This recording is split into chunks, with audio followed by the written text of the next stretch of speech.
গতকাল রবীন্দ্র সদনের অনুষ্ঠানে কবি জয় গোস্বামী মঞ্চের দিকে এগোতেই হইচই শুরু হয়ে যায় দর্শক আসনে। মঞ্চের দিকে এগিয়েও হইচইয়ের জেরে মঞ্চে না উঠেই দর্শক আসনে ফিরে যান কবি। কিছু বলুন।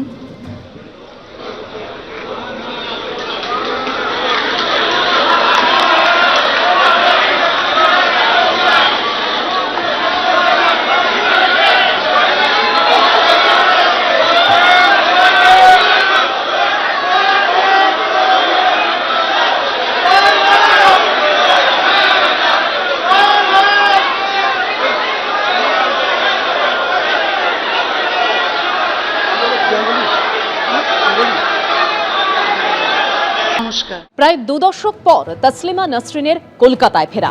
গতকাল রবীন্দ্র সদনের অনুষ্ঠানে কবি জয় গোস্বামী মঞ্চের দিকে এগোতেই উত্তেজনা তৈরি হয়।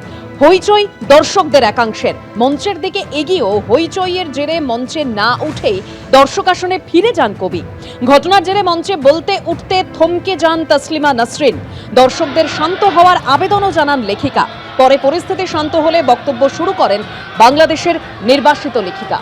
স্পর্শকাতর বিষয়, আমরা তো বারবার ওই জন্য বলছি যে এটা তো আমাদের সুরক্ষার বিষয়, দেশের সুরক্ষার বিষয়, প্রতিটি নাগরিকের সুরক্ষার বিষয়। তাহলে এই জঙ্গি যদি বাইরে থেকে এসে থাকে তাহলে ঢুকছে কি করে দেশে? আর যদি দেশের ভেতরের কিছু লোকের এরা যদি প্রভাবিত করে থাকে তাহলে এদের নেটওয়ার্কটা কিভাবে চলছে? এটা তো কেন্দ্রীয় গোয়েন্দা দপ্তরকে দেখতে হবে, কেন্দ্রের বিভিন্ন এজেন্সিগুলোকে দেখতে হবে। এটা তো শুধু কোনো না কোনো বিচ্ছিন্ন রাজ্য পুলিশের ইস্যু হতে পারে না। এরা একাধিক স্টেটে এদের কমিউনিকেশন রয়েছে, মুভমেন্ট রয়েছে বলে জানা যাচ্ছে। তো তাহলে তারা কিভাবে করছে, কেন করছে, কিভাবে করছে তারা, সেটা তো দেখতে হবে। আর সেটা কারা দেখবে? সেটা তো কেন্দ্রীয় সরকারের স্বরাষ্ট্র মন্ত্রক। তো তাদের এটা জুরিসডিকশন, তারা এটা পুরোপুরি তারা দেখবে, রাজ্যগুলিকে অ্যালার্ট করবে, এটা তো তাদের কাজ। তো তাদের দেখতে হবে সেগুলো। জঙ্গি হামিমকে গ্রেফতারের পর হামিমদের পাক যোগ আরও জোরালো হয়েছে। ধৃত হামিমের ফোন থেকে পাকিস্তানে যোগাযোগ করা হতো। ক্যালিফোর্নিয়া, মেক্সিকো সহ একাধিক দেশের রেজিস্টার্ড নম্বর থেকেও যোগাযোগ হতো। নিষিদ্ধ ক্রিপ্টো নেটওয়ার্কে আইএসআই এর মদতপুষ্ট ভাট্টি গ্যাংয়ের সঙ্গে যোগাযোগ ছিল। এলিমেন্ট এক্স চ্যাটিং অ্যাপে কথা হতো। ইউজার কোড ছিল 333। এসটিএফের হাতে চাঞ্চল্যকর তথ্য।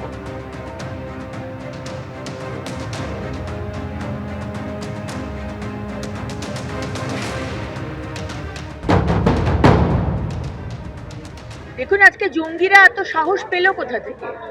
সাহস পেয়েছে কারণ কি আগের সরকার, মমতা ব্যানার্জির সরকার ভোট ব্যাংকের পলিটিক্স করেছেন।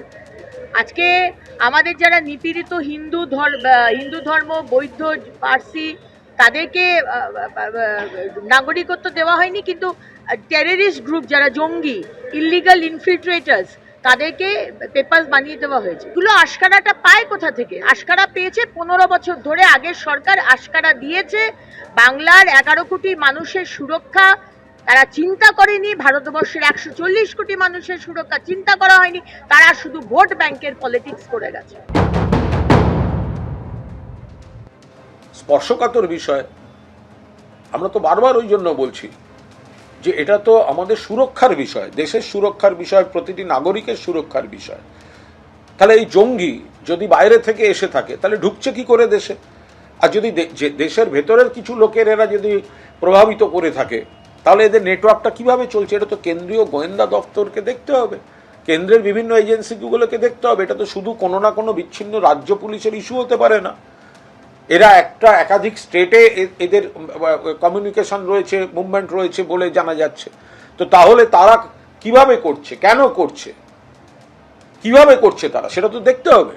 আর সেটা কারা দেখবে? সেটা তো কেন্দ্রীয় সরকারের স্বরাষ্ট্র মন্ত্রক। তো তাদের এটা জুরিসডিকশন, তারা এটা পুরোপুরি তারা দেখবে, রাজ্যগুলিকে অ্যালার্ট করবে, এটা তো তাদের কাজ। তো তাদের দেখতে হবে সেগুলো। এবিপি আনন্দ, এগিয়ে থাকে, এগিয়ে রাখে।